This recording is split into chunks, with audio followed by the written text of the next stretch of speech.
Hello, അപ്പം നമുക്കിന്ന് കായും കോളിഫ്ലവറും ബജി എങ്ങനെ ഉണ്ടാക്കുന്നതെന്ന് നോക്കാം. കോളിഫ്ലവർ ഞാൻ തിളച്ച വെള്ളത്തിൽ ഉപ്പും മഞ്ഞളും ഇട്ടിട്ട് മാറ്റി വെച്ചിട്ടുണ്ട്. 2 കായാണ് ഞാനിപ്പോൾ എടുത്തിരിക്കുന്നത്. ഇതുപോലെ തൊലിയൊക്കെ നന്നായി കളഞ്ഞ് പകുതിയായി മുറിക്കാം. ഓരോ പകുതിയും ഒരു 5 പീസാക്കിയാൽ മതി, കൂടുതൽ നേരിയതാവണ്ട.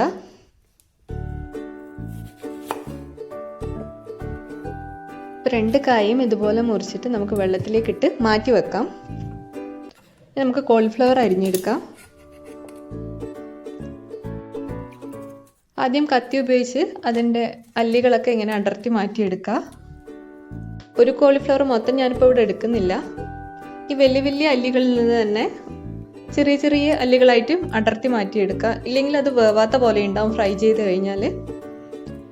ഇപ്പോൾ ഫ്രൈയോ അല്ലെങ്കിൽ വേറെ എന്ത് ചെയ്യുന്നുണ്ടെങ്കിലും ചെറിയ അല്ലികളായിട്ട് ചെയ്യുന്നതായിരിക്കും കൂടുതൽ നല്ലത്.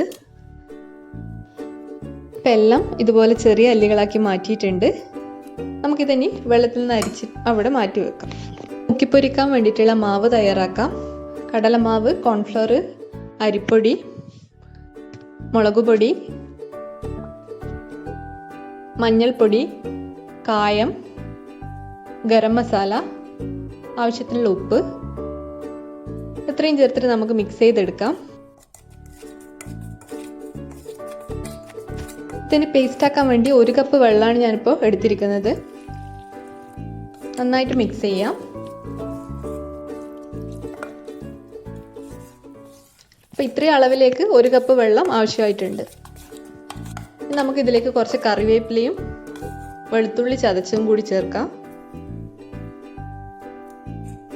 അപ്പോൾ എണ്ണ ഞാനിപ്പോൾ ചൂടാവാൻ വേണ്ടി വെച്ചിട്ടുണ്ട്.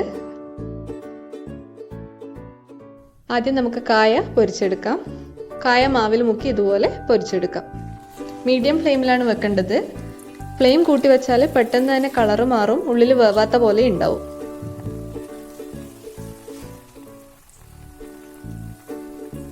ഇപ്പോൾ ഒരു സൈഡ് നന്നായി ആയിട്ടുണ്ട്, തിരിച്ചിടാം. ഇനി മറ്റേ സൈഡും കൂടി നന്നായിട്ടൊന്ന് ഫ്രൈ ചെയ്ത് വരട്ടെ.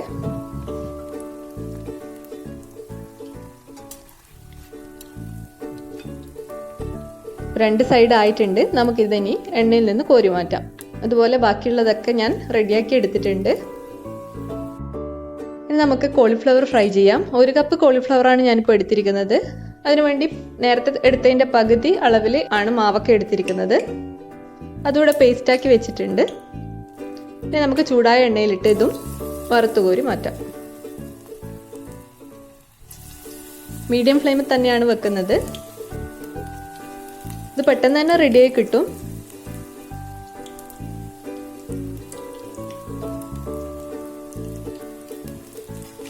ഇപ്പോൾ ഒരു സൈഡ് ഏകദേശം ആയിട്ടുണ്ട്. നമുക്ക് തിരിച്ചിട്ടിട്ട് മറ്റേ സൈഡും കൂടി നന്നായിട്ട് ഫ്രൈ ചെയ്തെടുക്കാം.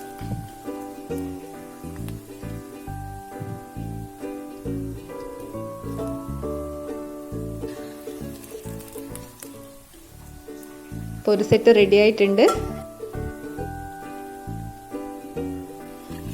എണ്ണയിൽ നിന്ന് കോരി മാറ്റാം.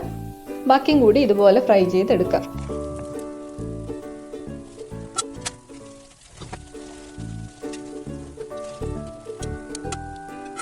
അപ്പം നമ്മുടെ കായ ബജിയും കോളിഫ്ലവർ ബജിയും ഇവിടെ റെഡി ആയിട്ടുണ്ട്. നല്ല ക്രിസ്പി ആയിട്ടാണുള്ളത്.